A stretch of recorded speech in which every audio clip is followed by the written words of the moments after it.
So talk to me about the Hilux. So you had the Hilux when I met you, and we've done some ridiculous wheeling together, which has been super fun, and we're probably overdue for that. Absolutely. But tell me about that. Hilux, LN106, and people know they just do everything. So I put tyres on it, and I was like, let's see what this thing can do, because it was like a step up from the 80 series. So I was like, I've had the 80 series, like the Tough Tourer. I was like, I want to go all out now. I want something that's like proper, gonna hit some tracks, and I'm not afraid, scratch a panel here and there. And can confirm, I saw you destroy the entire side of your car on a track, and it's up there. There's a little good. That's on your YouTube channel, I believe. Yeah, Ferals 3, you and I. That was an interesting time. Yeah, on its side. That was the first time I'd ever been on its side in a car.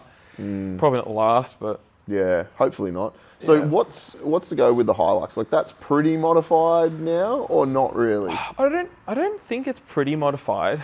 Like, well, I mean, I can go through the mod list. It's not that much. It's like lockers, front and rear, reductions.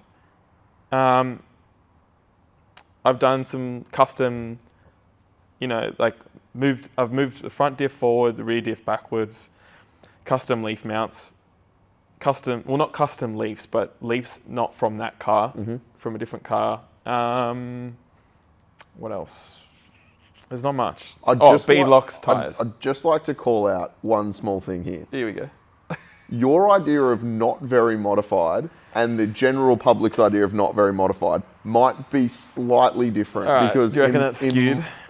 Twin lockers, reductions, modified axle placements, like, it's pretty modified. Yeah, I guess you Not can say when you that. compare it to some of the other cars that you do here. I get that. I reckon a lot of it's off the shelf. Yeah. So, like, it's not out of reach for most people.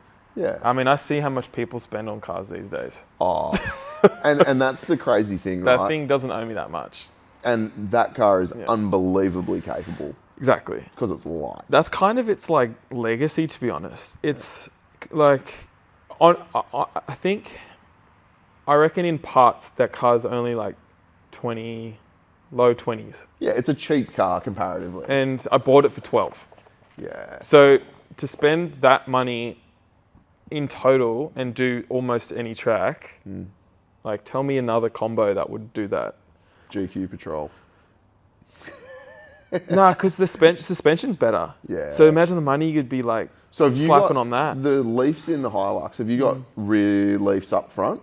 Because that's a pretty common I had swap that. in those, right? I had that, and then I went another step further. Okay. Yeah. Because that's because they're a longer leaf, is that right? So they give you more articulation, is that right? They push the diff forward so you can get the bigger tyre on there. Yeah, okay. Yeah. So the problem is when you put like a big tyre on those, the tyre just goes, I mean, they're a little car and they just go straight up in the body. Same with the rear. So you got to push the rear back, you got to push the front forward, and then you can do all sorts of stuff. I reckon the best mod on those is like the high steer, which I'm yet to do on it. Yeah, high steer is good. What is the benefit there? Well, I've got the J-arm. So the J-arms brake and they limit flex a lot. Yeah. Okay. Yeah. So that would be the next mod, I reckon, on that. And then, I mean, it doesn't need it though. Like, I haven't really... The whole point of that car was to go slow and just crawl up stuff. And, you don't break stuff when you do it like that. Yes, generally speaking. Speaking to the wrong guy. Yeah, no, I'm good at breaking things, man. I break everything. Yeah. That is a super capable car, though. Like, we've done some pretty difficult drives in that. And I remember when I put the 4-link into the GQ and you got excited and you're like, I should 4-link my Hilux. And I noticed you still haven't done it. I had to talk myself out of it. Well, it doesn't need it. Yeah. Nah. Now, I didn't need it either, but it's cool. Yeah, but it looks sick. Yeah, it looks mad. And, it's... It actually does. Actually, to be honest, it does need it now. Yeah, because I'm folding those leaf springs back like there's no tomorrow. Yeah. And I could go further and put like another torsion bar and stuff in there, but I'm like, I don't want to spend more money on the leaves because I don't want to end up with the leaves in the rear. Yeah. So would you coil swap it at some point? Yeah. Yeah, 100%. Coilovers front and rear. Like this thing. We'll get there. Yeah.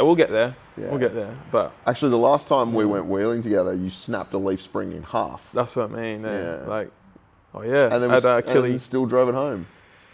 Yeah, that was an interesting drive. We've had some interesting drive homes, haven't we? Yeah. Yeah. Was that the same trip where my axle was like, where I deleted the Panhard bush and my axle was like tramping 30 centimetres out either side of the car? It was like, Yeah, that's happened again since then. Not to the same level. I will point out though that the car ate the Panhard bush on the way to the track, and we still went and drove everything that day, which was probably not a wise decision. I probably should have just like driven it home at that point, but you know, yeah. we were committed. Oh, I mean, we're not going to drive all that way and not do any tracks, are we? Yeah, exactly. So I guess like, what is the future for that car? You know, you said coilovers and all that sort of stuff, but how do you find the time to work on your own car when you've got this? I don't. Yeah. I don't really work on my own cars. Luckily, the Black Utte's done. Mm-hmm.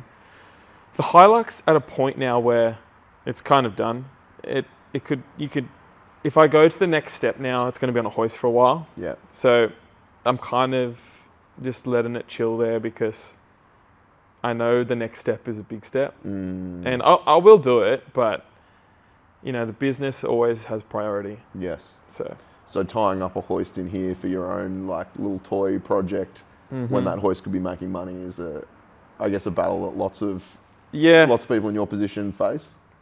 Absolutely. I mean, I actually get asked that from people. They'll go, "Oh, how come? Like, if you know how to do this, if you know how to do that, why don't you do this to your car and do that to my car?" It's like, are you going to pay me to do it? Yeah.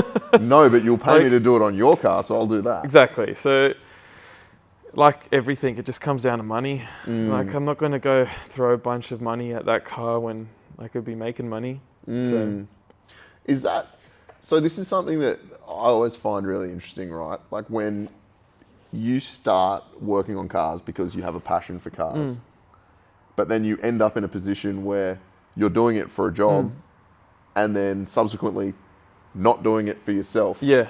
How do you deal with that? Like, do you still have that passion for it? I love it.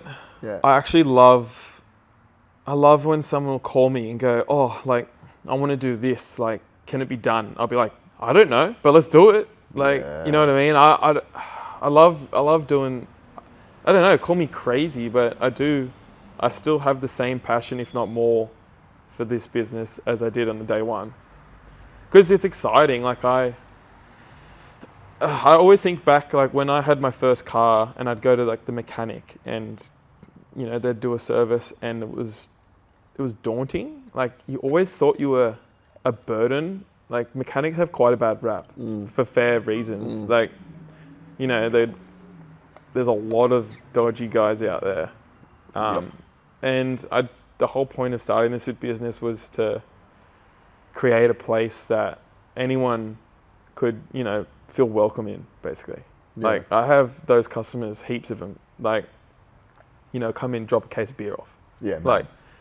Like, that's the whole point of this place, is to have somewhere where people can come and then, you know, spend money on their pride and joy. That's what they want to do. Like, it shouldn't be. So you're getting like the satisfaction of seeing other people happy with their builds. 100%. Yeah. And I like doing projects, and I don't have all the time and money to do like a billion projects of my own, but I feel a part of these other projects. Yeah, absolutely. I mean, like, I love it. So, you know, that's the other way I can get it out of my system.